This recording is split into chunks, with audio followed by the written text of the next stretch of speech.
בשם השם נעשה ונצליח, שיעור תורה. Bezrat Hashem, Mashiach will come soon. On one end, we pray for him to come every day. On another end, we need more time to save some more Jews. But Bezrat Hashem, this shiur will be for Refuah Shlema for Raisa Bat Golda. May Hashem give her Refuah Shlema. May Hashem give all of Am Yisrael Refuah Shlema.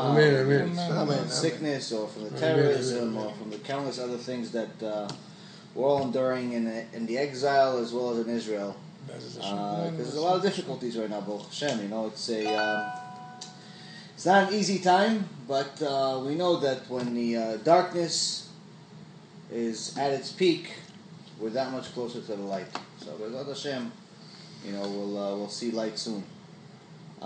This week's Parashat Chayei Sarah, it's a very interesting parasha. There's a lot of musar in it that we could learn from it. A lot of things that teaches different lessons about characteristic traits that we can learn from the matriarchs and patriarchs, and also different things about Judaism itself that are very, very important to know. So the parasha starts. Vayu Chayei Sarah 100 שנה ו20 שנה ו7 שנים שני חיי שרה. Sarah's lifetime was 100 years, 20 years, and 7 years, the years of Sarah's life. So it breaks down 127 years into 3, and there's a reason for it. It's showing you how Sarah's life was complete. From the minute she was born until the minute that she died, she was completely righteous. So the next question that we hear is that if she was so righteous, if she was a bigger prophet, and even more of a tzadikah than Avraham Avinu, why did she die first? Avraham Avinu died at age 175. Sarah died at the age of 127. It's a difference of 48 years. Why did she die first? One explanation is that in her level, when Hashem gave the news to the angel that they're going to have a baby, they're going to have Yitzchak when she was 90 years old, when she left and then denied it, in essence that was a punishment for it, because at her level she was supposed to have complete faith. Another explanation that I like better is and I think is probably a combination of the two, is the reality, is that Avraham Avinu became officially Avraham Avinu not at 0. Even though he was righteous from the beginning of his life, and he identified God at the age of 3, and he jumped into the fire in Ur Kasdim when Nimrod actually wanted to test him and said, either worship one of my idols or I'll throw you into the fire. And as a little kid, Avraham Avinu jumped into the fire willingly, and Hashem obviously saved him. So he was very righteous and had very deep emunah from the beginning of his life, but he reached the level of being Avraham Avinu at the age of 48. At the age of 48 is when he officially got to such a high level where he became a kiruv rabbi, the first one of his in history, where he started converting people. He started, in those days there wasn't Judaism, even though we had the oral Torah in those times. It's the type of Judaism we have today, and the Torah that we have today was not the same back then, in a sense that we weren't obligated to do all of the mitzvot at the time of Avraham Avinu as we were after Moshe in Har Sinai.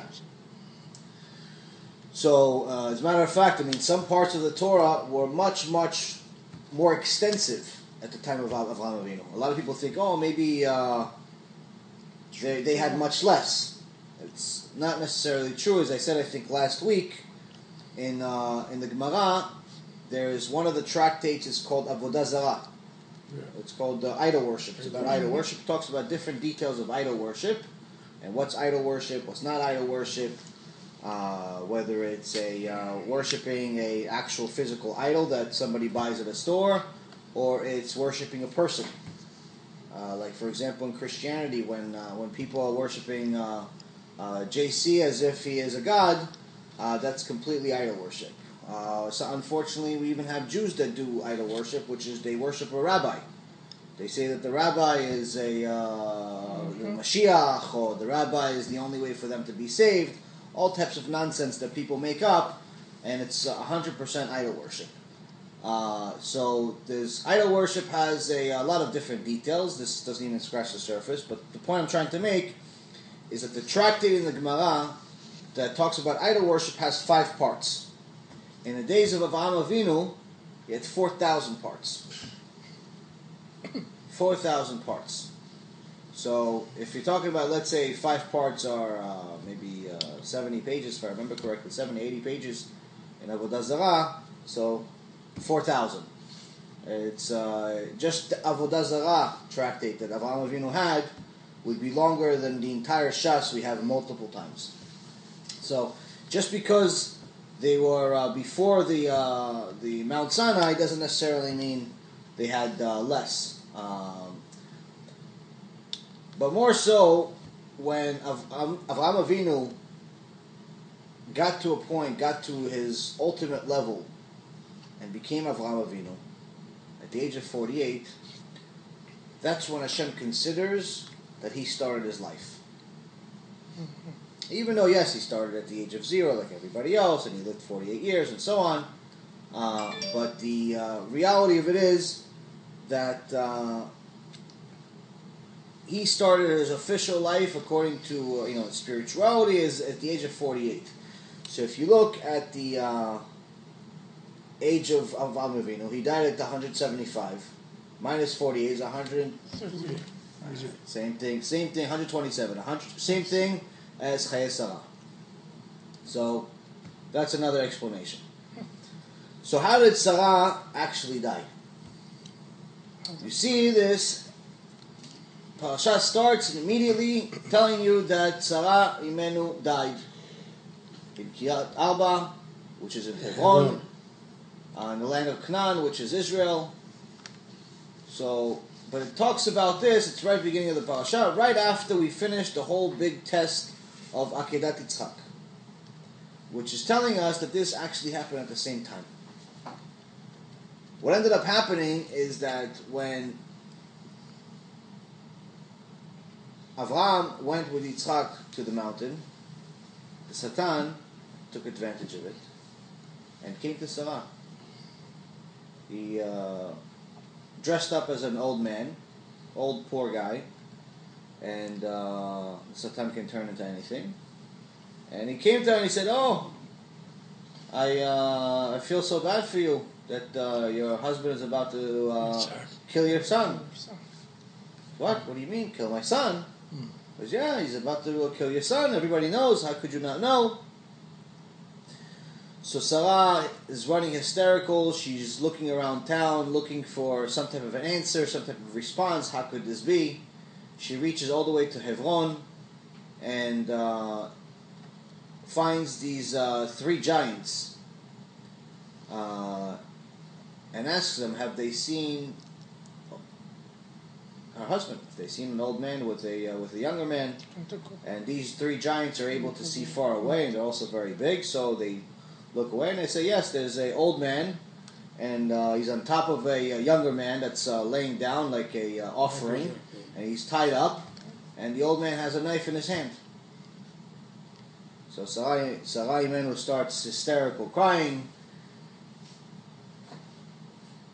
and then the Satan comes back shortly later as a different person.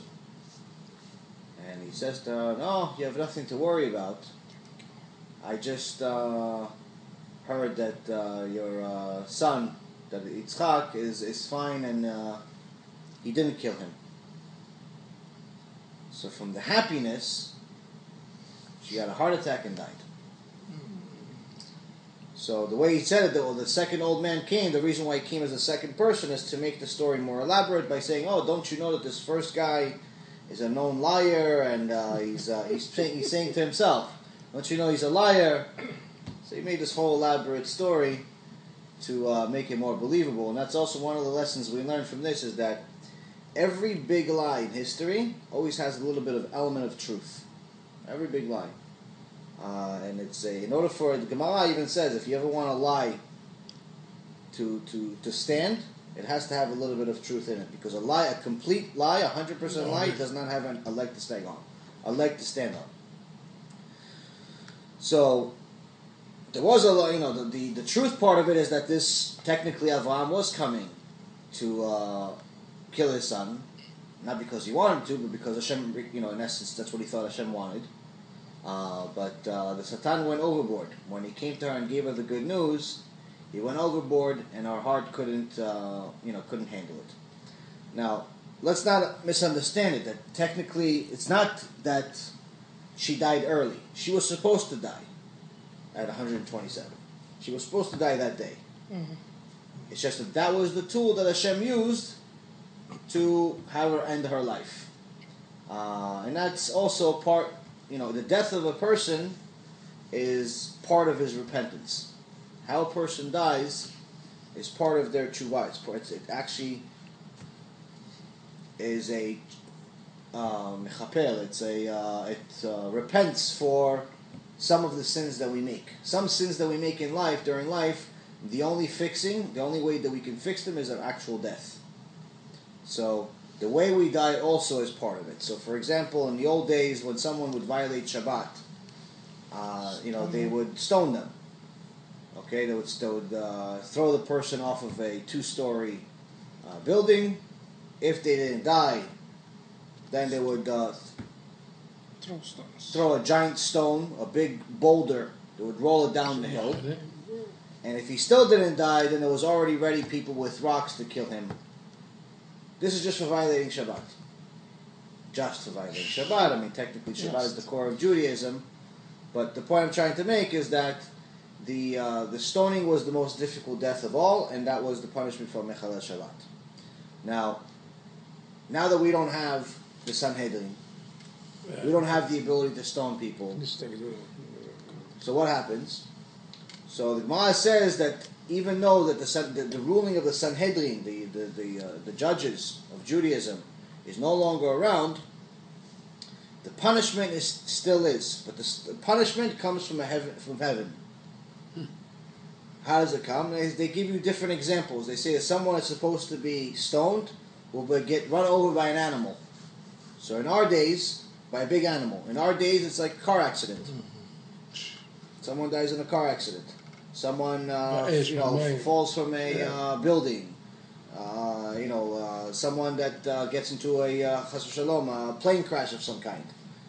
All of those things are a way of repenting, in essence, for that sin. Doesn't necessarily repent for the sin completely, in any way, shape, or form, because the Mechalel Shabbat is in a very, very deep trouble if he doesn't do tshuva, or she doesn't do tshuva.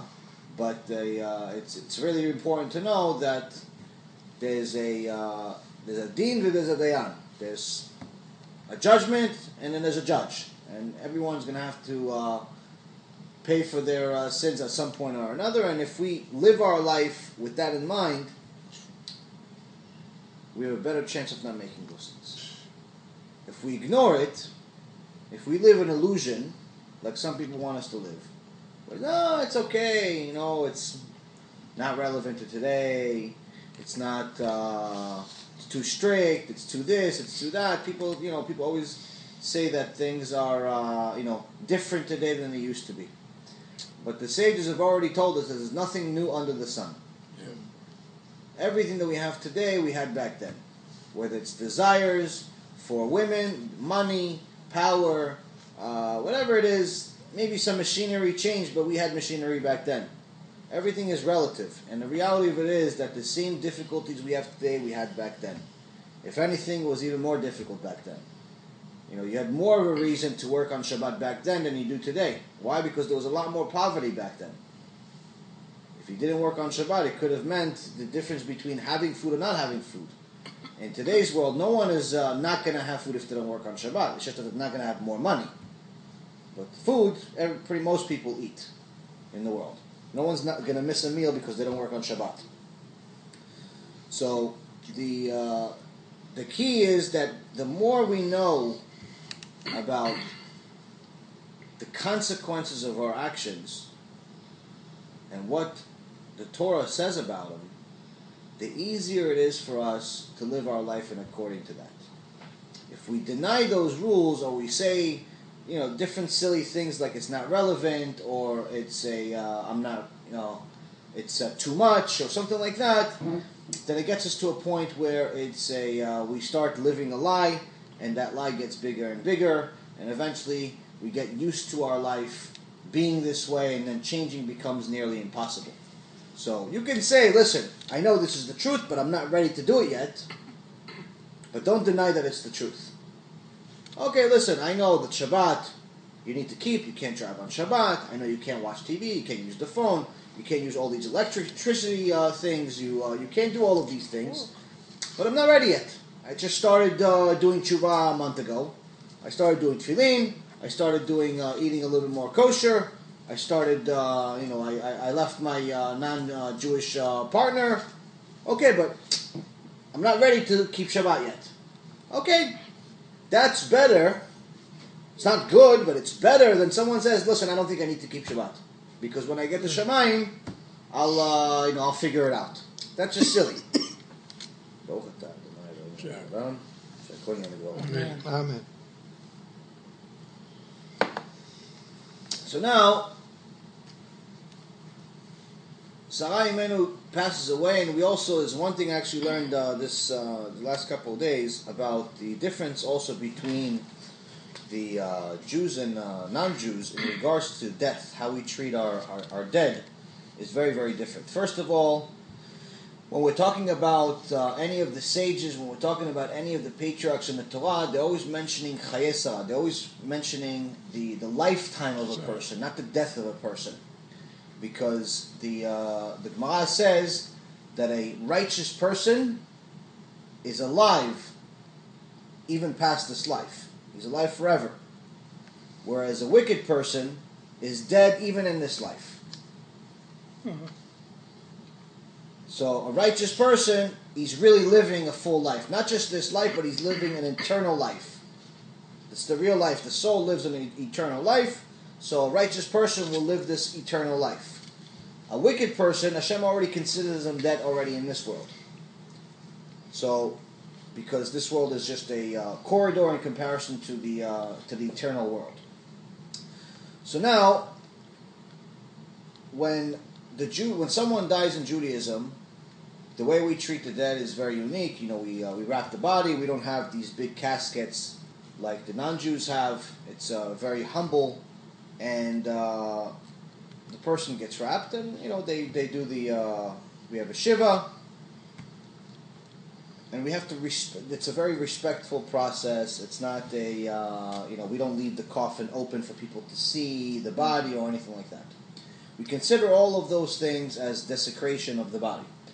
Now there's a tradition, a minhag for the non-Jews called cremation, where they burn the bodies. And Nirel actually asked me, and somebody else also asked me coincidentally in the last few days about whether it's allowed or not. And I actually thought that it's not allowed under any condition, but actually it's wrong. There are some conditions that cremation is allowed for non-Jews. Yeah. For Jews, it's not allowed. Not allowed to burn a body and burn a body in general. You're not allowed to burn a Jewish body. But for non-Jews, it's allowed under the condition that it's not done for some sort of idol worship, meaning it's not done for religious purposes, for, let's say, I don't know, for the sake of JC, or for the sake of Allah, or for the sake of something like that, or Buddha, or something like that. It's not done for religious purposes. And two, it's not done with without the permission of the dead person. Because in essence, one of the reasons why we're not allowed to do it in Judaism is because it would be a disrespect to the person, disrespect to the dead. Now, since in Judaism it's not a minhag to do such a thing, then you're not allowed to do it under any condition. But for non-Jews, it is a minhag for many of them to do that. So if the actual person, before he dies, asks for them to do that, then he obviously is foregoing his respect for his own body, and therefore it's not disrespecting his body. So if he's choosing to do it, then it's okay. But again, it cannot be for any purpose that's relevant to idol worship. So I mean, there's a handful of things that for the burial purposes, it's not idol worship, right? If it's just for burial purpose, no. Yes, it's fine. Okay. Just to understand. Yeah. It's but the big. I mean, there's a few other things. It's one other thing that is the reason why we don't allow it for Jews is because part of the kapara, part of the repentance of a person after he finishes his life is the fact that their body suffers in the grave for a year. The worms and maggots eat the body, and the body in essence suffers because of that. That is actually part of the repentance of the body. So when you burn the body, you're giving up on this repentance. You're doing tshuva in essence. You're making up for sins by having the body eaten up. Yes, I know it's gross, but it's in Judaism, it's every one of these things is important. No, just where is the suffering part? Where is the suffering part? The body suffers. How much it suffers is not the same type of suffering as us getting paper cut. But there's definitely some type of suffering. There's part of the neshama stays for a certain amount of time, and in essence, part of the neshama suffers from it. But the kapara is one of them. The desecration of the dead is another reason. Another reason is desecration of the living, meaning that the people, the family, if the family didn't want it to happen, then they would be embarrassed by it. One of our mitzvot that we need to do as a Jews is to bury Jews, so it's forgiving that by burning them. Usually you don't bury those things, so that's another reason.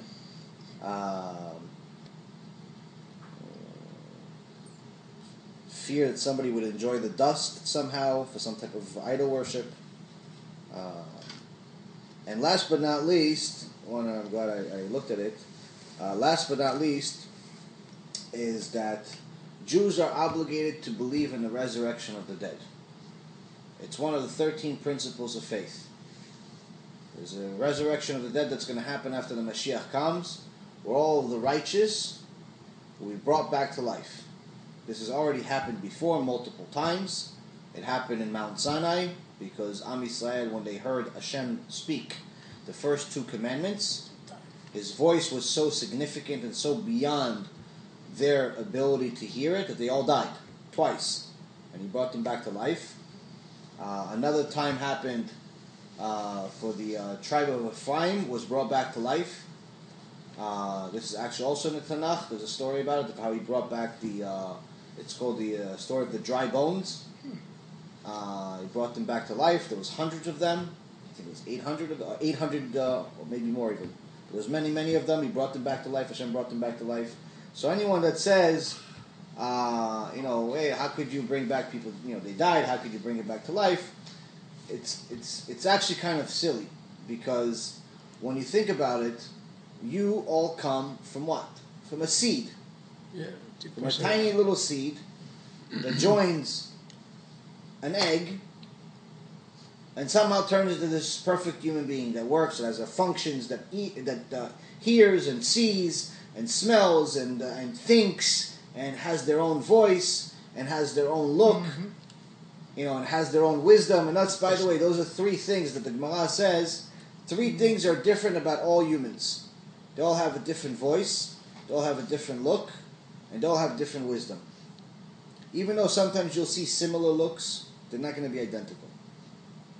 Even though sometimes you're going to hear similar voices, they're not going to be exactly the same. And even though sometimes you see that, two people are smart, they both got 100 on the test, it's not the same wisdom. Different way of thinking. So the wisdom, looks, and voice are three things that Hashem gave us that are unique between each person. One of the reasons why He made those three specific things unique is because if we all had those same things, then there would be a lot more sex crimes. One guy would pretend that he's somebody else and go to the guy's wife. They look exactly the same. So for her, she didn't make a sin. He looks exactly like her husband. Or in the days before electricity, one guy would come to the woman with the voice. She can't see him. So with wisdom, it's people would come up with all different types of plans of how to make more crimes, how to make more problems. So Hashem made us unique in those things. Now, when it comes to resurrection of the dead, a Jew is obligated to believe in it. And it's much easier to believe in the resurrection of the dead when you understand the beginning. When you understand that you all came from a seed, came from nothing, then when you think about resurrection of the dead, half the body is already there. You already have all the bones. So half the body is already there. So it's actually starting with more than what you started originally. Mm-hmm. Technically, Hashem doesn't need anything to create, to create somebody. But the point is that a Jew is obligated to believe in the resurrection of the dead, and someone that burns their body is in essence doing going against that belief. He's saying that he doesn't believe in the resurrection of the dead. Mm-hmm. A non-Jew is not obligated to believe in the resurrection of the dead. Right. So, by them burning their body is not it's not heresy. So, there's a 14-page answer if you want to give you after the Shiur. It gives more details. But anyway, you learn about cremation and that. So now, after that, it says that Avraham came to eulogize Sarah and bewail her. ויבוא אברהם לספוד לשרה ולבכותה. Now, to bewail her, in Hebrew is ולבכותה, it has a small kaf. It's one of the letters is a different size than the rest of the letters, and it's also in the Sefer Torah, in a scroll that you'll see in Beknesset. There's one letter that's smaller than the rest of the letters, where usually it's a normal size letter, but in this particular case, it's specifically highlighted. And it's made smaller than the others. This is one of the lessons that we learned from it, is that Avraham Avinu, he came, obviously he's very, very sad to see his lifelong partner, his soulmate, his everything die, but he kept it inside. He had sorrow, but he kept it inside. He didn't share it with the whole world, where he cried hysterically, running through the streets, how miserable the things are, I can't believe it, why did God do this to me, why this, why that. He didn't do all of that. He was very, very sad, and probably more sad than any one of us could even imagine, because again, keep in mind, he's been with her for over 120 years. It's not like they were together for 2 years.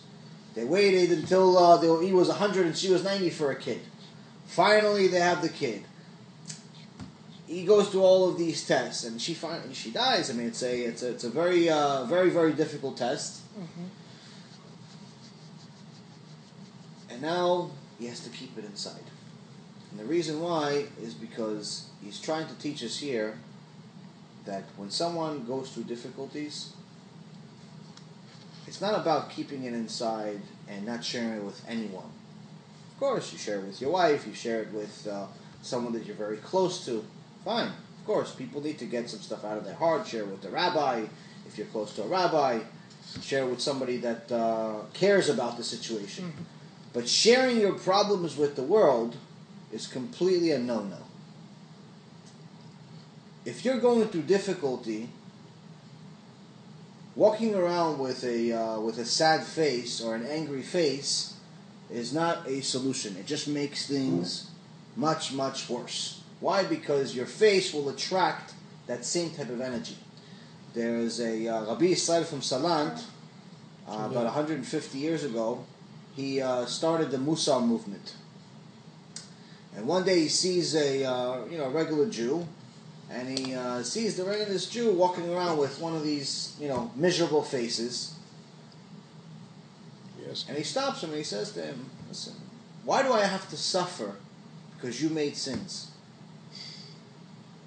Why does he say made sins? Made sins because you're not going to get the problem for no reason. Obviously, you made something of sin. It's some type of form of repentance that Hashem is sending you.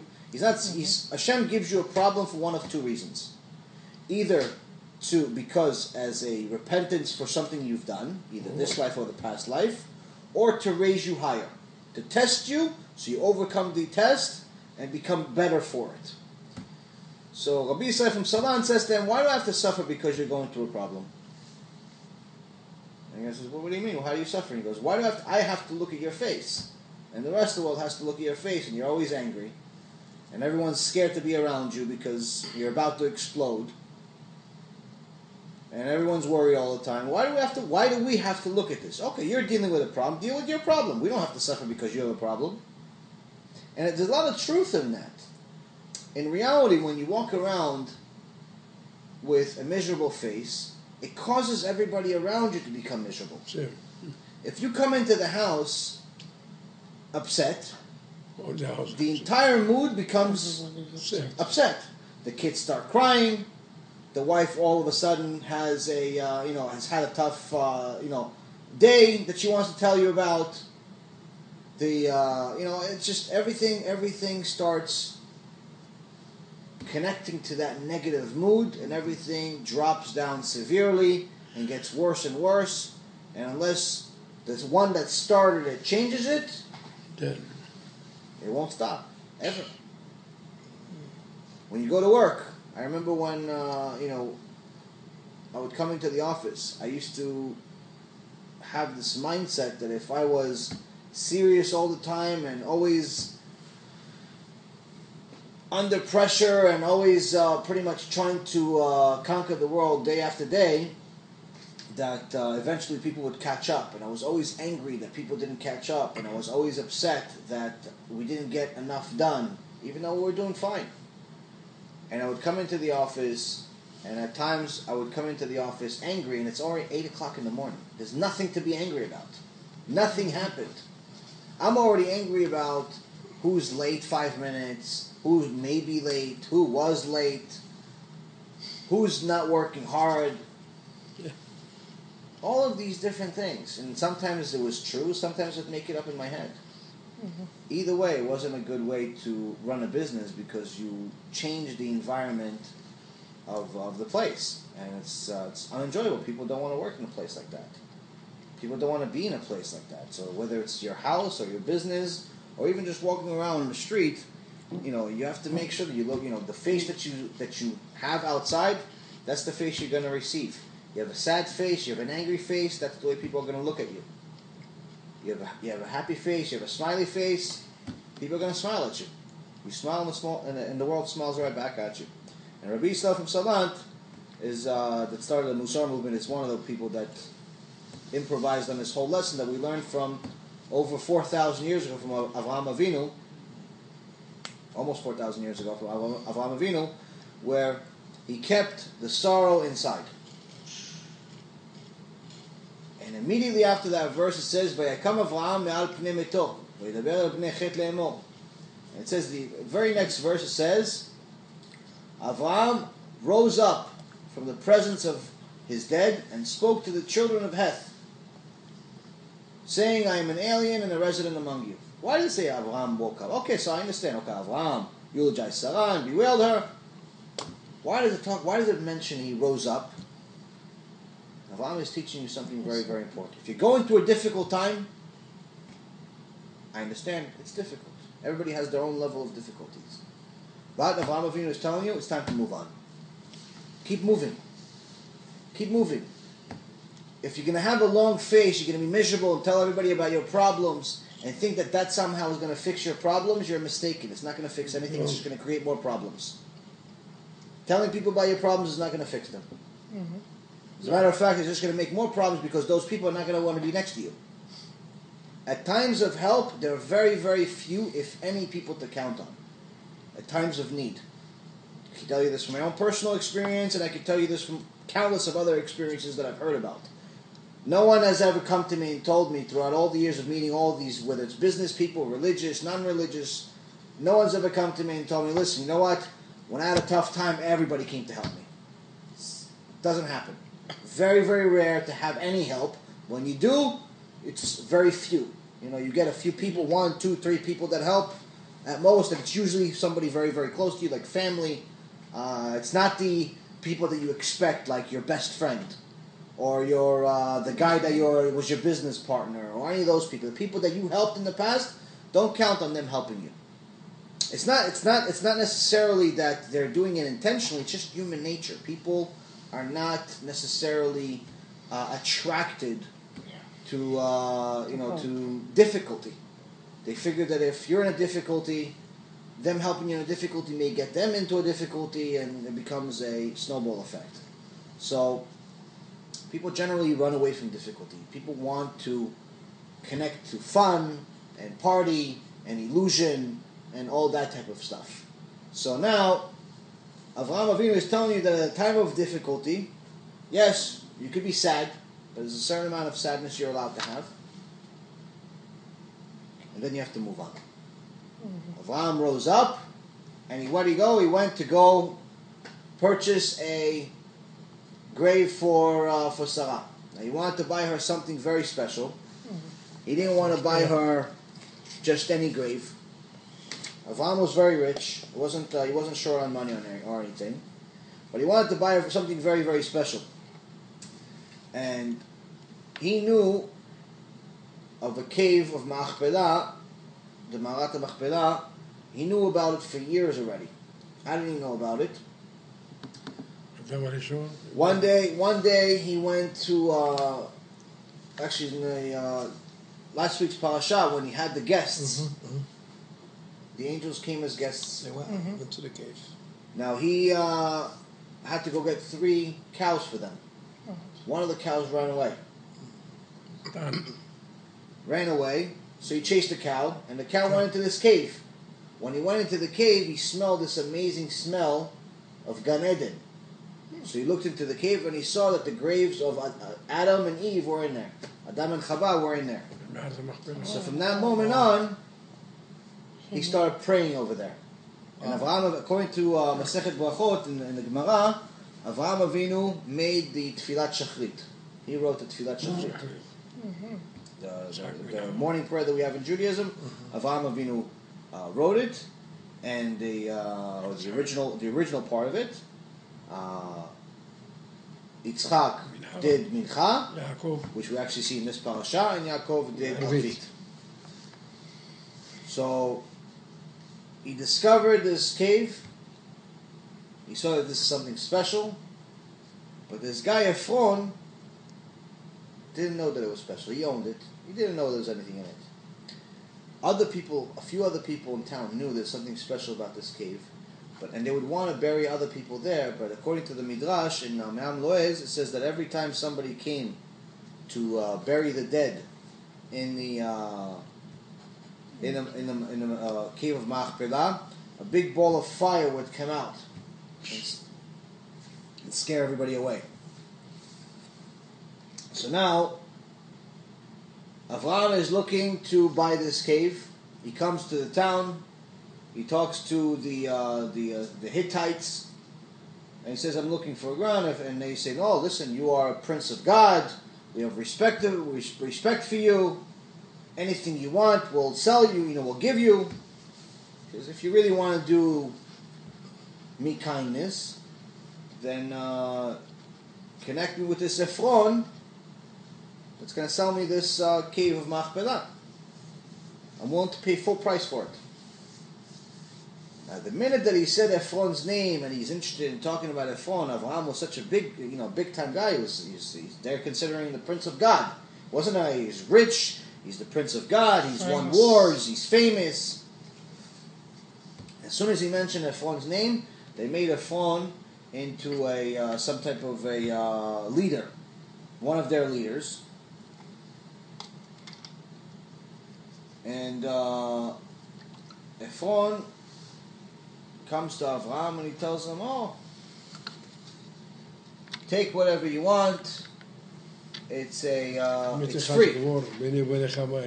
It's free. I gave it to you already. No need. Don't worry about anything. Don't. I've given you the field, and I've given you it's. You don't have to pay anything."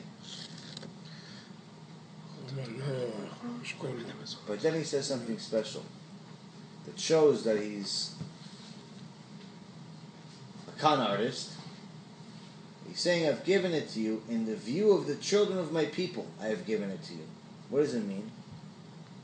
In the view of the children of people, it's that in front of everybody else here, all these other people, I'm giving it to you for free. But between you and me is another story. It means nothing. So Ephron replied to Avraham, saying to him, "My Lord, heed me. Land worth 400 silver shekels. Between me and you, what is it?" So now it's not free anymore. After he got all the kavod, because he gave him free. The newspapers are going to write. Ephron gave a big piece of land in a cave to Avraham Avinu, the biggest sage we have. He gave it to him. Wow, they're making. Ephron gets a big kavod for that. Mm-hmm. But he doesn't just want kavod. He wants kavod and he wants the money. To pay. He wants a lot of money. The 400 shekels, 400 silver shekels, in today's world is worth millions and millions. It's probably somewhere around maybe $4 or $5 million for something that even in those days, because they didn't know the value of it. Mm-hmm. So for a regular person, it's probably not even worth a tenth of that. So he overcharged him because he knew he was rich, and he was able to take advantage of him at a difficult time. And Ephron got punished for it, where actually in the Torah you see that Ephron is spelled with 5 letters: Ayin, Pei, Resh, Vav, Nun. But after he makes this scam, he loses one of the letters in his name. Every time he's mentioned in the Torah, it's spelled with 4 letters: Ayin, Pei, Resh, Nun. So he's missing the Vav. Why? Because those 4 letters that are left, the numerical value of them is 400. Just like the 400 For the money. that he asked and schemed Avram into doing it. Another thing that's really interesting is about the Ma'arat Machpelah. This is actually not relevant to anybody here, but it's relevant to anybody maybe possibly watching. Is that the cave of Machpelah is one of the best proofs against Christianity. In the New Testament, they say that the cave of Machpelah is in Nablus, Shechem. whereas in Shechem. So whereas in this week's Parashat, it says it literally several times that the cave of Machpelah is in Hebron. Which are 2 completely different places. Mm-hmm. So it shows that, despite the New Testament saying that it's a continuation of the Old Testament, something that's a, mistake like that, shows that it's not divine or anywhere close to being divine. It's just a man-made document that people made a big deal about. But in reality, it has countless mistakes. And, the Cave of Machpelah is one of the best examples because it's an easy, literal example. It's not based on faith. It's not based on whether you believe in this one or that one. It's not based on the sect or not sect. It's based on literal scripture. Hashem over here wrote that the Cave of Machpelah is in Hebron, over there in Shechem. It's 2 completely different places. What, Hashem forgot? Mm-hmm. So so that's the thing. So when you see mistakes like this, it's very, very good to catch them and highlight them. It's good for the non-Jews that are possibly watching this to know, but it's also good for Jews to know how much the truth that we have. I think that watching the debate that Rabbi Mizrahi had with the Christian professor is very, very good to watch for Jews, not just for non-Jews, because the more you know about the truth that we have, the more confident you are to do it. When you're just doing, when you're just practicing Judaism without knowing anything about all the other religions, and not knowing how much of the truth we have and how much of a lie they have, then you're always going to, you can have doubts. Mm-hmm. And doubts is not something good. Next thing after this, Avraham tells his helper, his main helper, Eliezer, to go find a wife for his son, Yitzchak. He sees that it's time for Yitzchak to get married, and Eliezer promise him that he's going to go to a different land to find a woman, and it's not going to be a Canaanite woman. One of the reasons why he's mentioning that it cannot be a Canaanite woman, the Canaanites were cursed by Hashem, but Eliezer himself was a Canaanite. Mm-hmm. But Eliezer was a big tzaddik. Eliezer was such a big tzaddik that the Gemara says that he's one of 10 people that actually never died. He went to the next world completely alive. But this shows you that this is not about discrimination. Avraham is not discriminating against his number one guy. He's not discriminating against the Canaanites because he doesn't like them. Why? It's because Hashem said so. Hashem said, you cannot be with the Canaanites. Oh, okay. So Avraham is listening.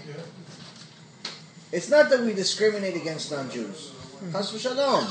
We like non-Jews. Some of the best people in history have been non-Jews. In our current history, in past history, there's even the books in the Torah about non-Jews. I mean, Job was a prophet, a tzaddik. He was a non-Jew. So it's not, when the Torah says that a Jew is not allowed to marry a non-Jew, it's not because we think that the Jew is the best and the non-Jew is not good. It's completely wrong, because the non-Jew could very well be much better than the Jew. If the non-Jew is keeping the 7 laws of Noah, whereas the Jew is not keeping, then the non-Jew is much better off. He's a much better person. Mm-hmm. And according to spirituality. I'm not talking about if they're nice or not nice. I'm talking about as far as spirituality is concerned. The non-Jew has a olam haba. The Jew doesn't have a olam haba if they're not keeping the mitzvot. So when Judaism says, when the Torah says that intermarriage is not allowed, it's not discrimination. It's just what Hashem said. Hashem decided. He said, listen, the Jewish people, they're going to have to be separate from everyone else. The rest of the world is the rest of the world. They could be together, Chinese with the Korean with the Japanese with the black people with the Spanish people with the American people, and so on and so on. They can do whatever you want. Mm-hmm. That's one thing. But then there's the Jewish people. Jewish people are not allowed to intermarry. It's not a discrimination. Just what Hashem said. And we know this from this particular verse because Avraham gave full control of everything he has to Eliezer, who's a Canaanite. He trusts him with everything. And he says to him, I'm giving you everything. Please take care of this big responsibility of finding my son a wife. If he didn't love Eliezer, if he didn't care for Eliezer, he wouldn't give him this big responsibility. At that time, there was no Judaism. There was no Jewish people. He was a Ivri. It predates Judaism, but there was still some form of Torah, and it was monotheism. It was either you believed in God or you believed in idol worship. Okay. So Eliezer was a Canaanite, but he believed in God. So it's like a Noahide, for example. Someone today that does the 7 laws of Noah. That's what Eliezer is. It's a Noahide. He does the 7 laws of Noah, but he's still not allowed to marry. If someone does 7 laws of Noah, he's still not allowed to marry a Jew. Right. But at that time, he was looking for someone except the Canaanite, because Hashem specifically said not allowed to marry the Canaanites. Oh, there is specifically made not to marry the Canaanites. So anyway, so he sends him on this mission, and the reason why this is a specific issue that's mentioned is because Eliezer is also looking for a husband for his daughter. Eliezer has a daughter, and he wants her to marry Yitzhak. Yitzhak's a big tzaddik. His father's a giant tzaddik. Why wouldn't he want him to marry her? He's been Avraham is his servant for so many years. His righteous servant, his right-hand man, his the head of his kollel, his yeshiva. He's running it. He's running his whole empire.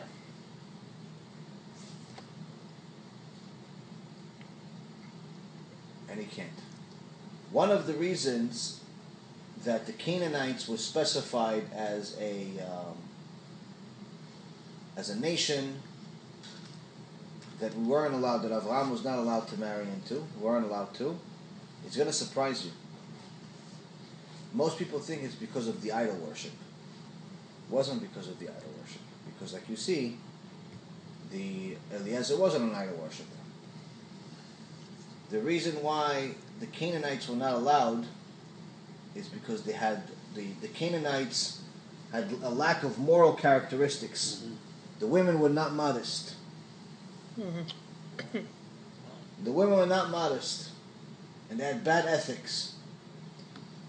So the Rabbi Hirsch here is explaining that why is not being modest a bigger deal than idol worship? Because idol worship, it's a matter of belief. You can change that. You tell a person, listen, the statue, you just made it last week. Obviously, he's not God. So, you show him a few proofs of the real God. That's it. You got rid of idol worship. Modesty, or lack of modesty, is inside the person. It requires a certain amount of willpower, and it's a certain amount of characteristics of the person. If the person has a characteristic where they're not willing to change themselves, nothing in the world is going to change. Someone that's not modest, there's no limits to what what they would do, and that's why when people in Orthodox Judaism make a big deal about modesty, it's not about that we don't like beauty. It's that the Torah explains to us that there's a place and a time to have beauty. A husband needs to see his wife's beauty privately. The wife is actually one of her obligations. She has two obligations. A woman has two obligations. One is to raise the family, and two is to be beautiful for her husband. That's it. That's our obligations in Judaism. And that, the women are considered higher than the men because the Mashiach will come on the schut of the women. We were taken out of Egypt based on the schut of the women. The Mashiach will come based on the schut of the women. So it's not true that it's not a big deal. It's a big deal. That's how it's, the woman in the Gemara is called bait. What's bait? House. A woman is called house. Because she's the one that builds the house.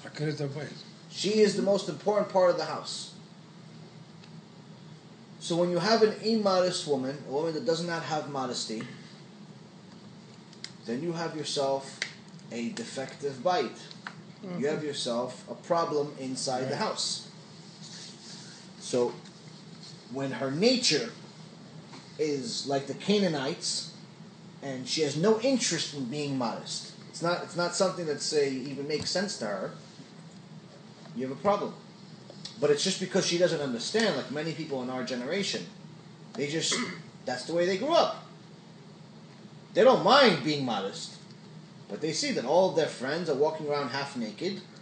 They're wearing the shirts, and they're wearing the t-shirts, or the tank tops, or the tube tops, or the bikinis, or I don't know, maybe they're going to be, in the next few years, people are going to start walking around naked altogether. But but that's where it's going. We're very close to it. Every generation in the last 100 years has less and less clothes.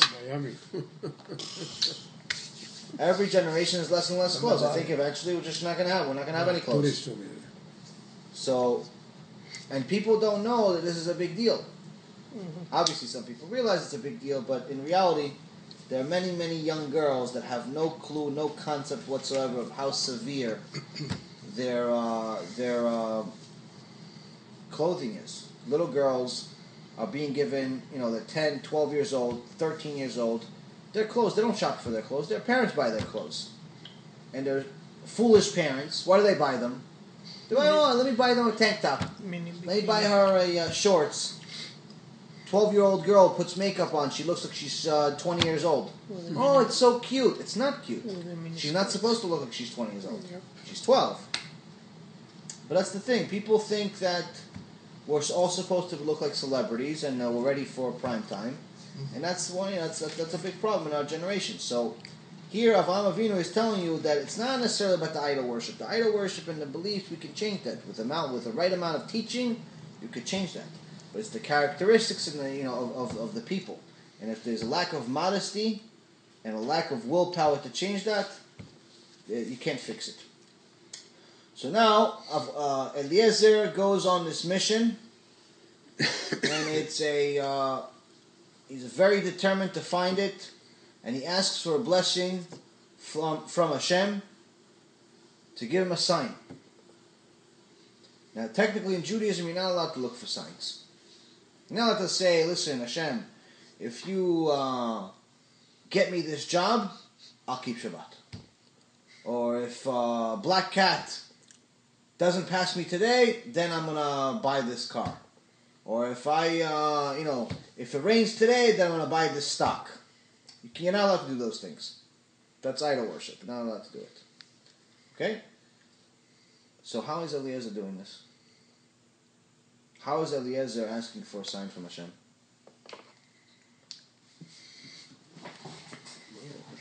Well, he asked for help. So what he's doing is that his request has to do with what he's doing. Meaning, he's asking Hashem, please help me serve my master, which is Avraham, by bringing me a righteous person that's going to show me her midot. He's asking for a woman, a young woman. He's not asking to bring me a beautiful woman that's going to be 5'10" with 110 pounds. He's not asking for that. What he's asking for is give me someone that's going to show me her midot, her good characteristics, where I'm going to ask her to drink and she will give it to me. So it shows kindness. And without me even asking, she'll give water to my camels and my people over here. That shows that good nature. Mm-hmm. Why is he asking for this specific? Because he says, her being beautiful, okay, it's fine. But that's in the hands of Hashem. But her having good characteristics, that's the most important part. Obviously also, he's asking for Hashem to help him with this, because that's not as easy to find. Beautiful women, you could see. Any guy with eyes could see whether it's beautiful or not beautiful. But a characteristic, requires you to develop a relationship with that person. He doesn't have this kind of time. Mm-hmm. So Eliezer is asking for Hashem's help to make the signs very, very obvious.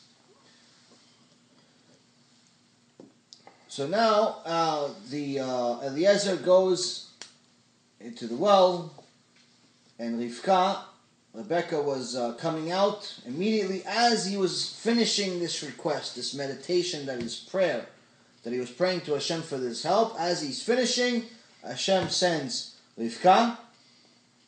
She comes to him, and she comes to the well. He asks for a drink. She gives him the drink right away, and she says, "Okay, I'm going to get water for all the camels," without him even asking. Because for her, just giving him a drink by himself and not giving a drink to his camels didn't make sense to her. That's how good her nature was. She was such a tzadikah that for her to give drink to the camels, of course, well, why would you even have to ask for it? If you're thirsty, then of course your camels are thirsty also. The people with him the people with you are also thirsty. So she went back and forth over and over and over again This is not like 5 minutes. It's going to the well. And if you think about the one of the also again Rabbi Hirsch also said that 10 camels would consume at least 140 gallons of water. So 70, 80 times to the well. Yes, she had to. So this shows you, like her actually doing all of this. It's not 2 minutes.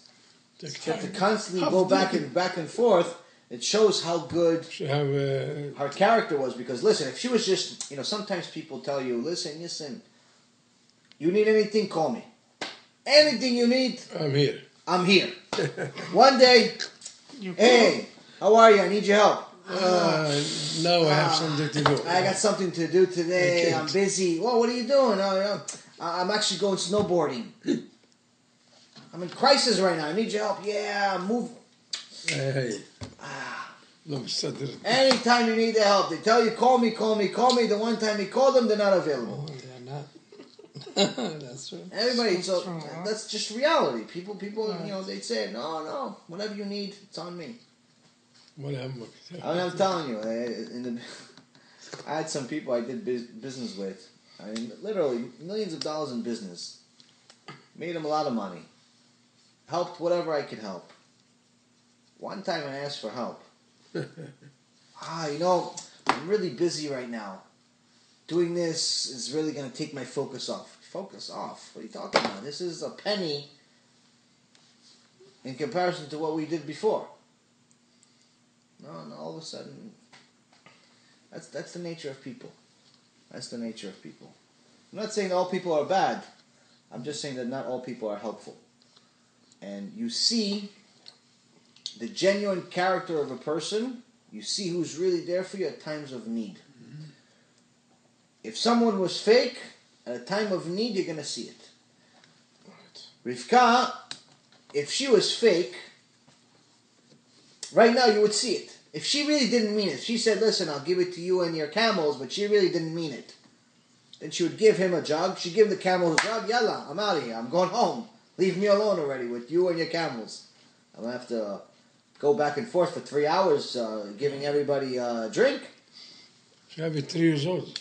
She's a little girl, and she is going back and forth, back and forth, back and forth. 3 years old. She's 3 years old. Now, okay. The 3 years old part, the reason why I didn't mention it is because it's very easily to misunderstand it. Yeah. 3 years old in that time is not 3 years old in our time. 3 years old in that time is the equivalent of probably somebody like 15 or 13 years old today. Not quite old enough to get married, like to have kids, or at least not supposed to. 13. But a grown person. Nature changed over time. We think that things are the same, and that's actually one of the ways that people have problems with the Torah, because things don't make sense to them. When you hear, okay, the Midrash says that Rivka was 3 years old, automatically some fool would say, oh, what, crazy people, we want to marry 3-year-old people? They're thinking of the same thing they see on the news of some sheik marrying off a 3-year-old little girl. Yeah. Okay, so we have to understand that just this is not the case. If 3 years old equals like 15 years old, yeah.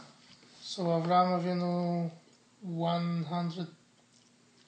He's 175. He's equal to like 500 years old? Well, 100 also until the generation of Avraham, the men did not age. Men did not age. Avraham looked the same as Yitzchak for most of his life.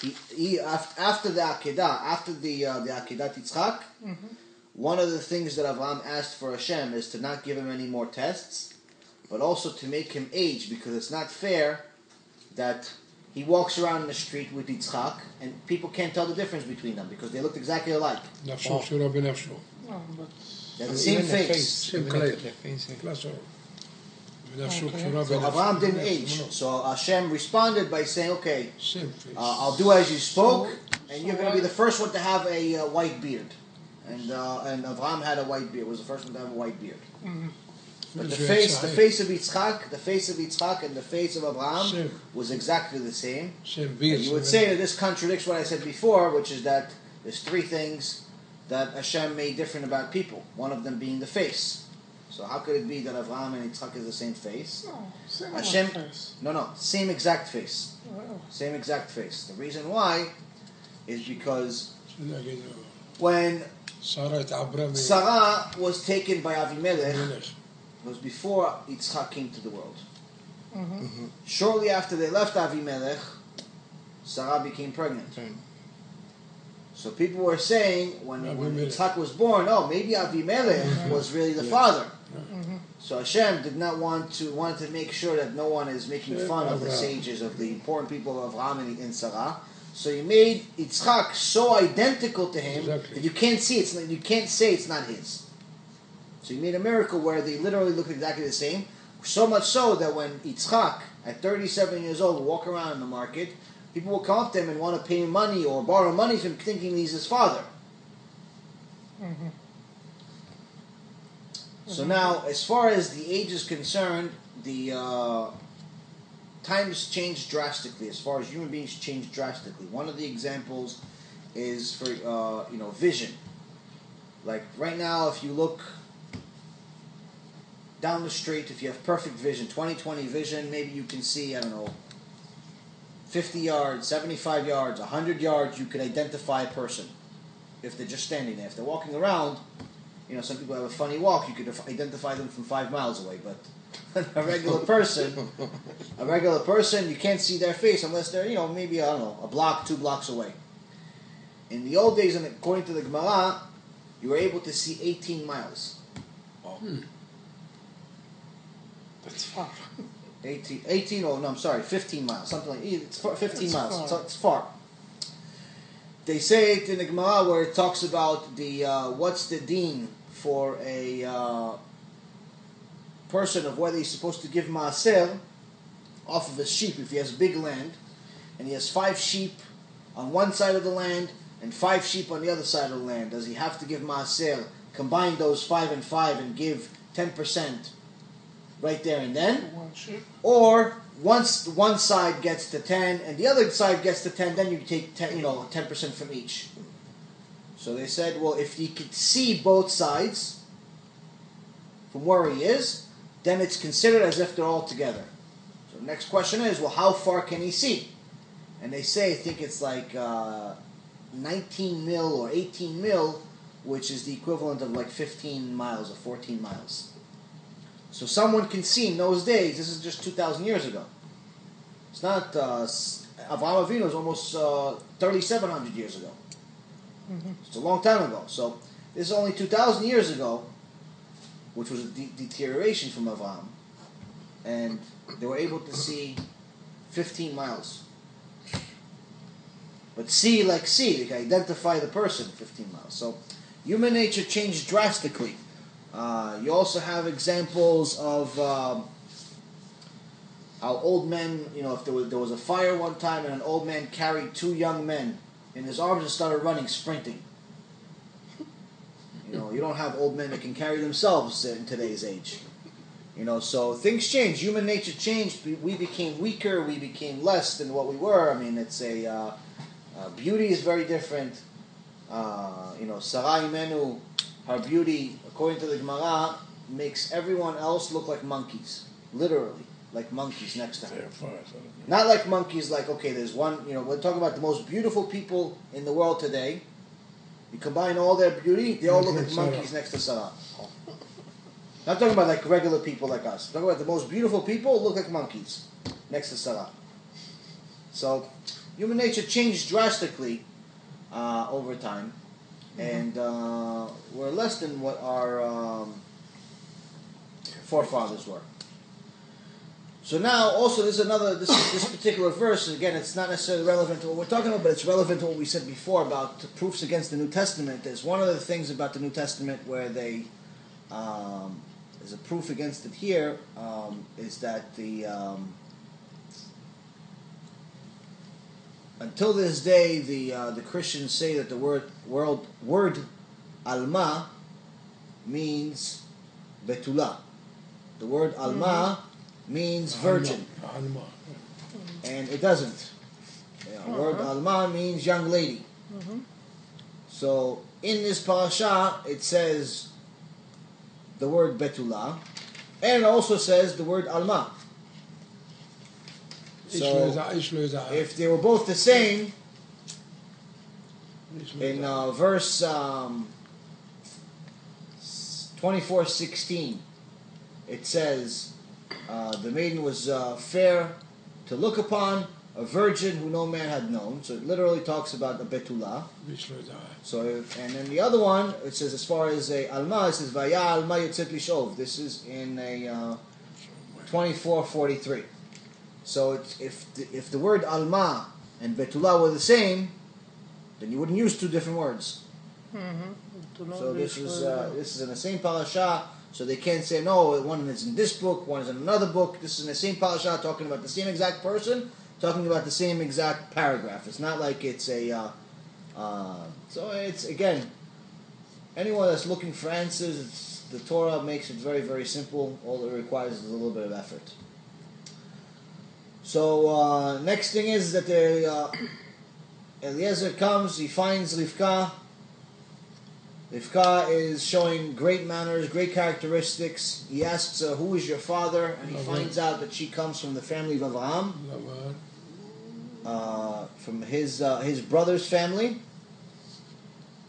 And he asks her if he can stay with them. And she says sure, and she brings him to the house. And now we meet a very, very interesting character, Lavan HaRasha. Lavan was Rivka's brother. And Lavan, even his name was a lie. Lavan means white, white means pure. He was such a crooked person that even his name was a lie. Even his name was really black. The sage Chazal says that Lavan also ends up, some say it, that Lavan ends up becoming Bilam. Bilam is the wicked prophet of the Gentile nation that tried to destroy Am Yisrael.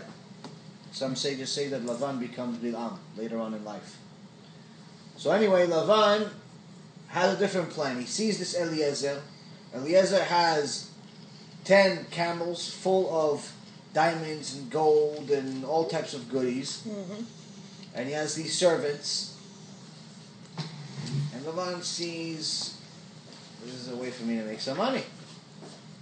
Come in, of course, sit down with us. I already freed up the house for you. How could you not stay with us? Please stay with us. He said, such a welcoming guy. Wow. Tzaddik. Come, we'll give you water to bathe your feet, and all the men that are with you. We'll take care of your camels. Wash the feet, not I. He's welcoming him with open hands, open arms. Start serving food. Eliezer is not a fool. Eliezer says, okay, I'm going to get right to the point.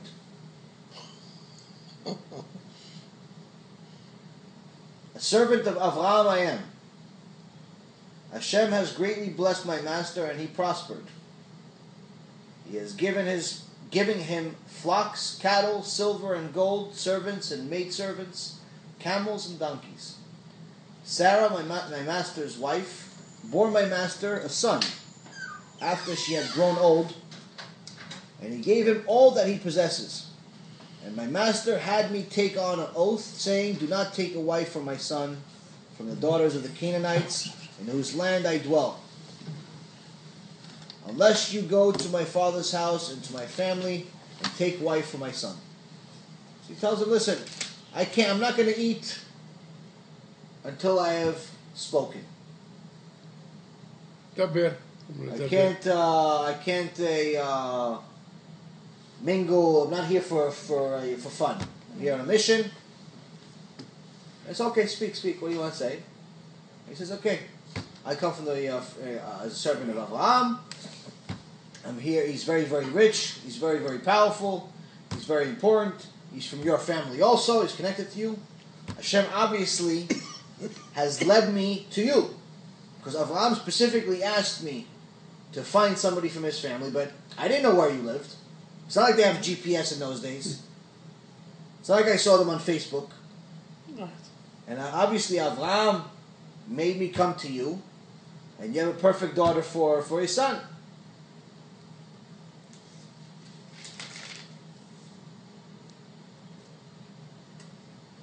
So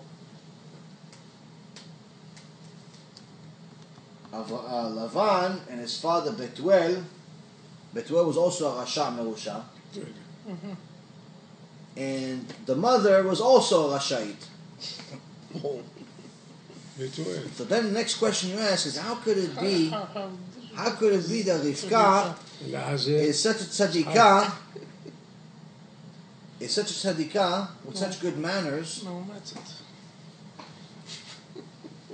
This actually teaches us something very, very important in life. A lot of people like to use the excuse of their background for their behavior.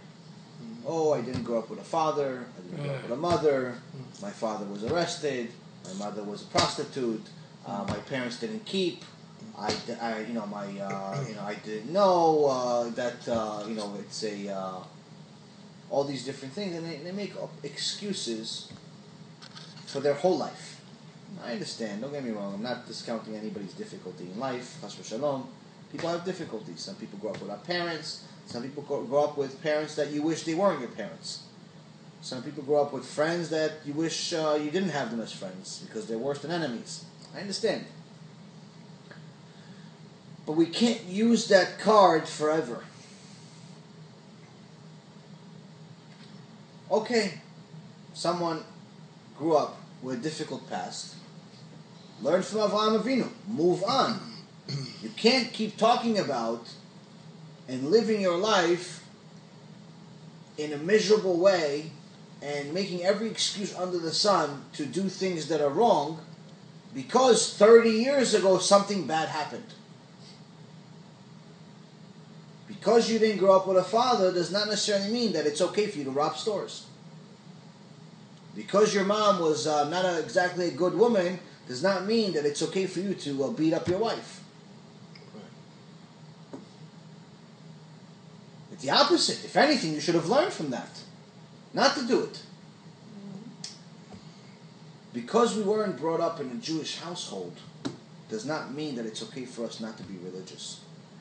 No one in history has ever gone into Olam Haba and Gan Eden because their excuse was that their family wasn't religious, so it was okay for them not to be religious. No such thing. No one in history has ever gone into Gan Eden because their grandfather was religious, but they weren't religious. Mm-hmm. We all have our own responsibilities. Each person has their own responsibilities. You have to make decisions for yourself. Hashem gave each one of us a neshama, gave each one of us a brain. We can use it. That's it. You can't say, oh, listen, I was born this way, so that's why this. I was born that way, that's why this. It's nonsense. As a matter of fact, a Jewish person that comes to Shamayim and Hashem asks him, did you keep Torah and mitzvot? Obviously, you can't lie over there. They already know the answer. When he says no, and he gives the excuse of why, the first thing that Hashem does, that the Dayanim in Shamayim do, is they bring converts. They bring righteous converts to the Jew. They say, look at this righteous convert. How could he do it and you're not doing it? You were born into royalty. You were born into Judaism. You had everything in a silver spoon handed to you. All the mitzvot, your parents showed you yeshiva. You knew what Judaism was. You didn't grow up in communist Russia where you weren't allowed to practice Judaism. You knew what Judaism, you knew that what Judaism existed at some point in your life. So how can you say that it was difficult for you to do it? This non-Jew didn't have to do it. And he decided to choose Judaism. chose Judaism, he converted a kosher conversion, Mm-hmm. and he kept all of the mitzvot and became a very, very big tzaddik Jew. So, the converts are used as the biggest example in Shamayim, because again, they weren't obligated. If Hashem is going to show us an example of another Jew, a righteous Jew, and says, okay, listen, I understand. He was born on this street, I was born on that street, he's better than me. Okay, fine. I understand. He's just a better Jew. But when it's a convert, you see that this person had it more difficult than you. Much more difficult than you. And he still did it. Which means that the reason why we're not doing it is just an excuse. It's just an excuse. So now, Lavan and Betuel the Rasha are planning, and the mother are all planning a way to kill Eliezer and take all of his money. Meanwhile, Rivka is a big tzadikah, and the reason why she was able to be a tzadikah in a house full of Rashaim, a house full of evil, is because she made her own choices. Mm-hmm. She made her own choices. She learned the real things from it. She learned what not to do. So if a 3-year-old girl, which again could be 12, 13 years old in our days, can learn the difference between good and bad, then obviously all of us have the ability to do that. No one was brought into the world that's not able to do it unless they have a sickness. It's called a shoteh. Like someone that's autistic, someone has some type of sickness. Mm-hmm.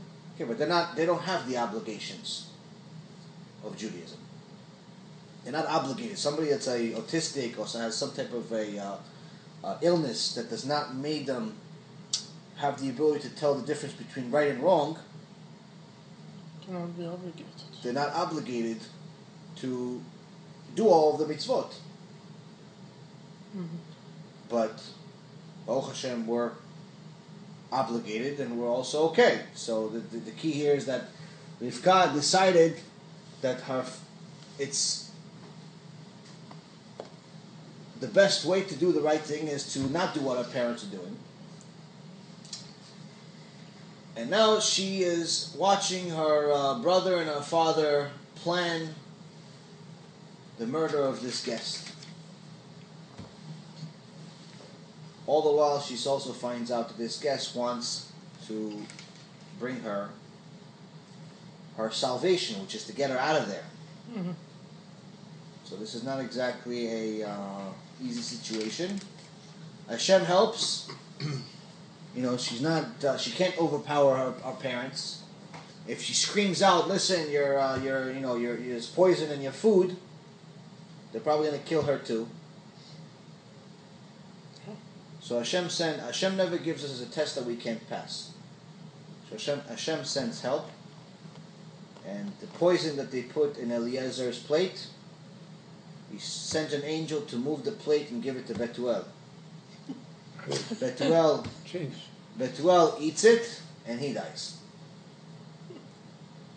So now, before he dies, they were going to feed Eliezer, and they said, yeah, you could have her, no problem, just eat with us, sit with us, you could have her, no problem. Just like Ephron, earlier with the grave. No, it's free, no problem. But now that they see that the father died, Eliezer is not a fool, there's assistance from Shamayim. The next morning, if Eliezer comes to them, he goes, okay, let me go. Let me take the woman and go to my master. He said to them, why don't you let her stay with us for a year or 10 months? Maybe to mourn the father, maybe to prepare for this wedding. They don't specify why she needs to stay. And he says to her, no, don't delay me. This obviously is the will of Hashem. He made this trip very, very smooth. Obviously, Hashem got involved with this whole situation of this poison, so let's not kid ourselves here. Let me go now. And I say, okay, well, listen. Why don't we ask the kid? Why don't we ask Rivka? Why don't we ask Rebecca?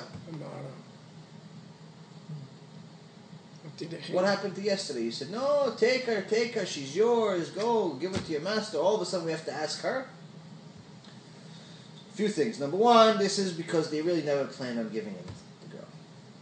Two, is that they thought that she's a young kid. She just saw, her father just died.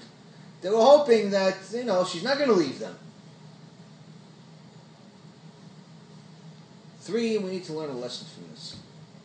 There's a very big misconception about Judaism when it comes to couples getting married and how they meet. There's a concept called a Shidduch. A Shidduch is when, some professional people or perhaps family members, friends, whatever, they connect two people to go on a few dates to meet each other before they get married. Now, unlike the secular world, where people meet each other at bars and clubs and pubs and work and street and all that stuff, and you have full relationships for years at a time before you decide that you care less about each other and you don't want to be with the other person. 5-6 times. In Judaism, it's very different. In Judaism, first of all, there's no physical contact. During a dating, it's not dating to see if you like each other physically by becoming intimate. Obviously, both people have to be attracted to each other, especially in our generation. Attraction is very important in our generation because we're so low, not necessarily because we're so high. And they have to see if they connect mentally by talking. That's how you develop a relationship. You don't develop a relationship by lust. You develop a relationship by talking, by developing some type of friendship first. Relationships that start purely based on intimate are bound for disaster, because eventually the people get sick of each other, and they don't want to do that anymore, and they end up talking to each other. And once they talk to each other, they realize they have nothing in common, and they don't like each other. And then they wasted 2, 3, 4, 5 years of each other's life. Then after this, and they go on to the next relationship again and again and again and again. So the Shidduch world, Absolutely. people think that the parents decide who the boy is, the parents decide who the girl, and they force the kids to marry. No good on it. That's completely wrong. That's what I was trying to get to. This Torah, this verse over here, when they said, let's call Rebecca and ask her, from here we learn that even the Rasha Lavan, the wicked Lavan, even he knew the law, which is that you have to ask the woman of whether she wants to or not. A woman can never be forced to marry anyone. Cannot be forced. Doesn't matter if it's little kid, big kid. Can't be forced. If she doesn't want to be married to the guy, she doesn't have to. This is not Islam, where you're selling the kid for a few camels. It's a you have the kid has the people have to want it. So in the Shidduch world, where people are trying to make couples meet, it's meet to talk. You talk 3, 4, 5, 6, 7 times. That's it. You're either going to like the person or not. If you can't hold a conversation by your second meeting, it's not for you. Right. If you're still talking, you're going to know whether you care for this person or not after a couple of meetings. You don't need to date somebody for 2 years to know whether you like them or not. And as far as love is concerned, love is something that you have to develop over time. That's one of the misunderstandings that people have about love. They think that it's this fancy, fantasy. And people think, it's love at first sight, and you have to be intimate to do that, and you have to do this, and you have to do that. And it's just like the movies. First of all, love has nothing to do with being intimate. Of course, being intimate is important in life. It's part of our nature. But in reality, it's not necessary for love. Love is based on a relationship. Love is based on a connection between the male and the female, and whether they are able to bring the best out of each other or not. Because the purpose of a relationship is to bring the best out of each other, to make each other better. It's not 1 + 1 = 2. It's 1 + 1 = 7. If it's 1 + 1 = 2, then you're better off alone. I was the same. You were the same. Nothing changed about your life.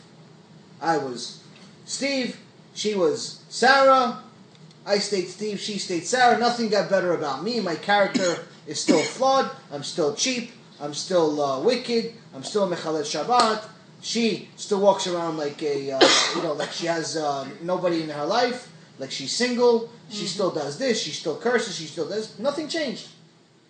So you didn't bring anything out of each other. All you did is make it a disaster here. But if you bring the best out of each other, all of a sudden Steve becomes calmer. All of a sudden Sarah is more modest because she's not going to share her beauty with the rest of the world. It's Steve's. Mm-hmm. All of a sudden, Steve and Sarah are more interested about what's the purpose of life. We're not just here to go to clubs and pubs and casinos. There has to be a bigger purpose to life. They get to Hashem. They become a little more religious. They keep a few mitzvot. They raise a Jewish family. Even if it's outside of religion, the reality of it is that when you have a true relationship, as far as real love, the two people are supposed to make each other better. If you're not making each other better, there's no point. If one person is making the other one person better and the other person is not making it better, it's not really a good relationship. Why? Because in reality, one person is becoming a crutch for the other one. So one person is really, really terrible, doesn't want to change, but the other person is, I don't know, for some reason or another, feels like they have to help this person, so they make up for them being bad. So if, let's say, for example, this person has a drug problem, and they keep sending him to rehab. No, I believe he's going to change. 20 years, he hasn't changed. He's not going to change now. So, again, we have to understand that the real relationships based on the Torah, it's not just because Hashem told us, listen, you're all fools, you don't know how to make decisions. That there's instructions here from the manufacturer. Very simple instructions from the manufacturer. Your relationships have to be made, the choices have to be made based on what the instructions say, not based on what our logic says, because our logic is flawed. So now the next part after this, it shows how, again, with Rivka, she didn't become Rivka just because. Rivka was something very special. As we already said, she was a very generous person, very kind person, wanted good, a genuine person with her own opinion. So she was a very strong person. Imagine surviving, not only surviving, but being righteous in a house full of murderers. Mm-hmm. They put poison in the guest's food. It's not like they were thinking about it. They brought the guy inside the house. If you don't like him, don't invite him. They brought the guy into the house to put poison to kill him so they could take all of his money. So she's growing up in a house full of murderers, and she's a tzadikah. A very strong woman. And this is one of the most amazing parts of the things we learn about Rivka. So she leaves with Eliezer. She gets to a point where she sees from far away a man walking in her direction, their direction. And Rivka raised her eyes and saw Yitzchak. Now she didn't know it was Yitzchak. So she inclined while upon the camel, and she said to the servant, she said to Eliezer, "Who is that man walking in the field towards us?" She said, "A man walking towards them." And the servant says, "He is my master." It's Yitzchak. So what does she do? Today, a woman says, you tell her, listen, this is the most important man in the world, his son. He's going to be a husband. What do women do? All of a sudden they run, jump, hey, it's my husband. Oh, she hasn't met him, but she jumps on it. People are excited. She was hiding. What did she do? She Then took the veil and covered herself. She covered herself. Showed I want to show this is going to be my husband. This is an important person. I have to cover myself. I can't show myself to the world. Modesty. Anytime a righteous woman is mentioned in the Torah, it's always highlights the same thing. Modesty.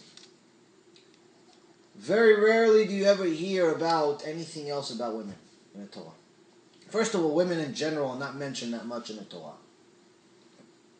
The ones that are mentioned are very special. Sarah, Rivka, Rachel, Leah, Chava. And several other women. You have Ruth, Bathsheba, Dvorah. Yeah, you have the prophets. So you have several women, but in comparison to the amount of men, amount of males, it's no comparison. There's a lot more. So, but the ones that are mentioned, and they're highlighted for something special they have, it's always the same thing. Modesty.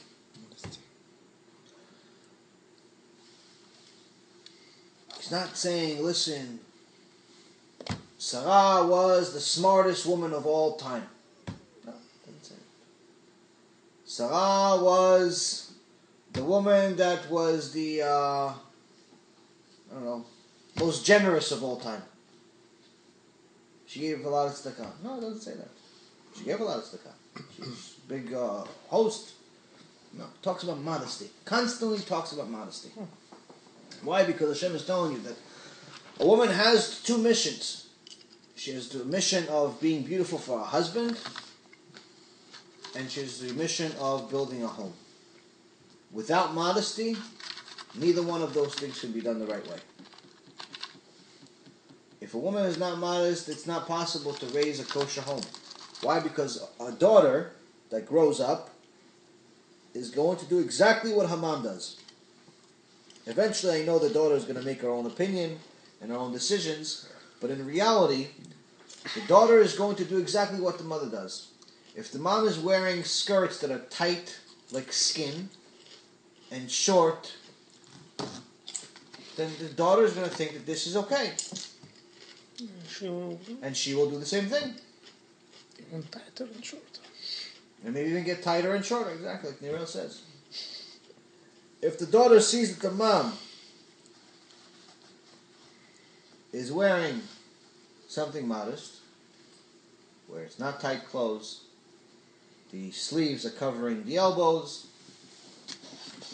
the entire neckline is not shown, where it's up to here, you don't have to show the chest or any of the parts under the neckline. The dress is not tight, it's loose, and it covers the knees even after you sit, not just before you sit, where a lot of people wear these skirts where they just barely covers the knees when they're standing, so of course when they're sitting it doesn't cover anything. As a matter of fact, I actually saw recently, that's unfortunately, it's almost become standard that people are not even covering the knees anymore. They're just wearing skirts and they're thinking that, I'm talking about the Jewish world, not the non-Jewish world. The Jewish religious world, where sometimes you just have girls wearing dresses. They're not covering the knees at all. But they figure since it's a dress, it's modest. They come to the Knesset with the mini skirt. But because it's a dress, they think it's modest. I don't know who tells them that. I don't know what logic tells people that that's modest, but in a situation like that, it's better off if they wear pants. It's not, so... The reality of it is that when it comes down to it, people need to use their own brain. People need to do what Rivka was able to do, which is to use their own common sense and decide, do I want to be righteous with Hashem or not? Do I want to make my own rules? Or do I want to follow what Hashem says and buy myself eternity? by using the excuse of our background, that our mom said it was okay when we were kids, my dad never paid attention to me, my brother was a thief and a liar and a murderer, okay, fine. You can use that for exactly 1 second. Why? Because your story cannot be any worse than Rivka. Our entire house was full of murderers. And she ended up becoming a tzadikah. And if Rivka can become a tzadikah, all of us can become tzadikah. So now, to finalize, she sees Yitzchak. And Yitzchak meets her. Obviously, he's happy that he has a woman now. But he still, he just met her. He doesn't know if she is really going to be the one. Mm-hmm. Because he knows that the promise that Hashem gave his father was that the seed of Israel is going to come from him. The descendants of Israel is going to come from him. Mm-hmm. The most important nation in the world is going to come from him. Is this really going to come from this woman? He doesn't know her. He knew that his mom was a special woman. And he was in a lot of sorrow because his mom died. Now, he wasn't sure if this Rivka is going to be like his mom. And Hashem made a miracle that when Sarah was alive, the house was always lighted. There was always light in the house, artificial light. But as soon as she died, the light went away. Her oil lamp would burn from Shabbat to Shabbat, like an entire week. So it was a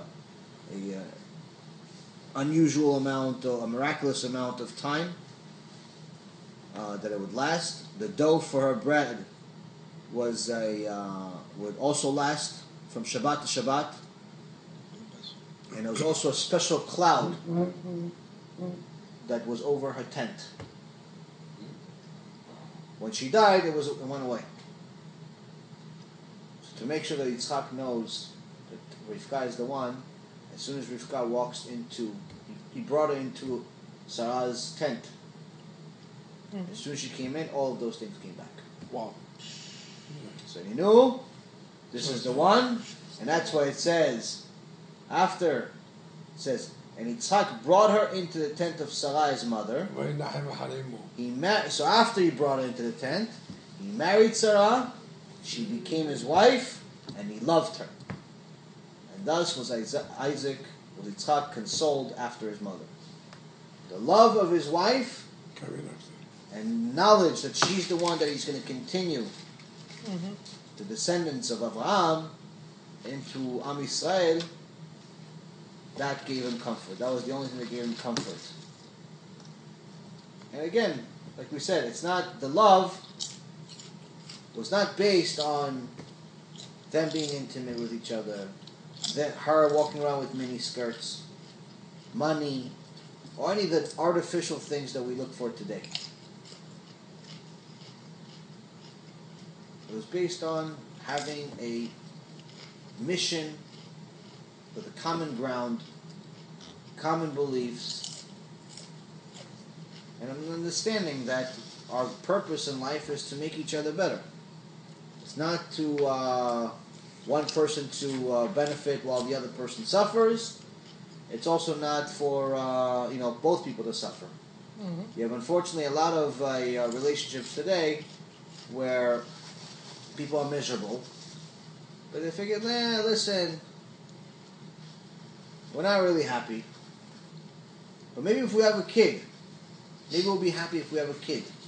Because all of our friends are having kids, so if we have a kid, maybe the kid's going to make us happy. They have the kid, they're not happy. And it's okay, maybe if we have a second kid. Okay, the second kid comes, they're still not happy. It's okay, maybe if we make some more money, they're still not happy. And they're constantly looking for something physical, something material to make a spiritual connection work, it can never fix it. You could have 50 kids, it's not going to make you happy. You could have billions of dollars, it's not going to make you happy. The way to become happy in a relationship is by connecting and making each other better. If you don't have that connection, then you will not have the interest to make each other better. If you don't care about the other person to the point where you don't care about what they're giving you, you only care about giving them without expecting anything in return, then there's a problem. The problem with relationships today is that people think it's a partnership like business. Listen, if I buy you a present, then you have to buy me a present. If I cook today, then you have to cook tomorrow. If I watch the baby today, then you watch the baby tomorrow. No, it's shtuyot. It's not. That's business. You want to do that? Go do it with business people. Don't do it with your wife. Don't do it with your husband. I want to do something for my wife purely because I love you. That's it. That's all. It's the only reason. I love you. I want to make your life easier. That's it. It's not because I expect you to do anything for me, because you already do stuff for me anyway. Obviously, the more you do, the more I do, the more she's going to want to do naturally. It's just like, for example, when someone says, listen, what happens if I start keeping Shabbat, then I'm not going to be able to work on Shabbat. I'm going to make less money. If I have less money, then my life's going to become more difficult. Easiest way to explain that and show how wrong that mentality is by thinking about it this way. Hashem created the heaven and the earth, created the stars, created the humans, animals, trees, air, everything and anything that you have.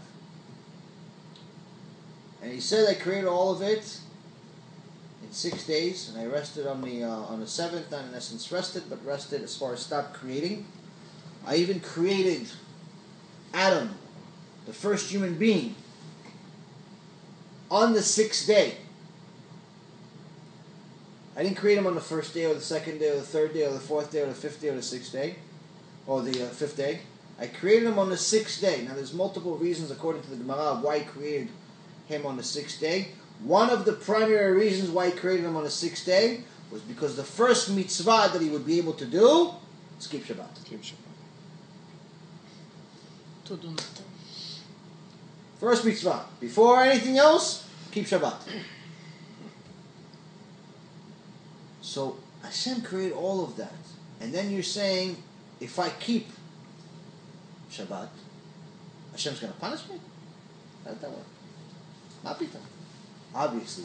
If he could create the heaven and the earth, if he could create all of these things we just talked about, then obviously he can create enough parnasah in 6 days where you don't have to work on Shabbat. You don't have to work on Shabbat. And that's the thing what people need to understand, is that Hashem is not creating a world for us to purely suffer in it. But he is going to give us tests. If we take the tests and we go with full faith into Hashem, we'll pass the tests. But if we're constantly questioning the system and thinking that our logic is somehow going to be superior to his logic or to the Torah's logic, then we're just leading ourselves into a road that's full of disaster. I think there's a lot to learn from this parasha, as far as from the modesty of the women that's highlighted in this parasha, the wickedness that was around in those days that still is around today, of how people that are wicked promise a lot and do nothing, whereas people like Eliezer that don't say anything but do a lot. That's what righteous people do. Say very little and do a lot. And that's what we want to emulate. We learned that pretty much this whole parasha is about right and wrong. It's learning the difference between right and wrong. And it tells you exactly what's right, and it tells you exactly what's wrong. If we learn this parasha over and over and over again, I mean, honestly, it gets just to a point where you shouldn't have any difficulties of what, as far as knowing what is truly Hashem's will. And when you do it, not only do you reach to the point of getting to Hashem's will, but you also get to a point of being happy yourself, having a life that's full of love and success, and B'ezrat Hashem, everything that's good in the world. Any questions? B'ezrat Hashem, Chazakim U'Buchim. B'ezrat Hashem, next week I'm not going to be here. Next Tuesday I'm going to be in New York, B'ezrat Hashem. And so there's not going to be a shiur next Tuesday, but I will let you know in the next day or so if we're going to be able to do it one other day next week, depending on the schedule. But I'll be in New York for a couple of days, so B'ezrat Hashem will find another day to learn. Hazakim U'Buchim.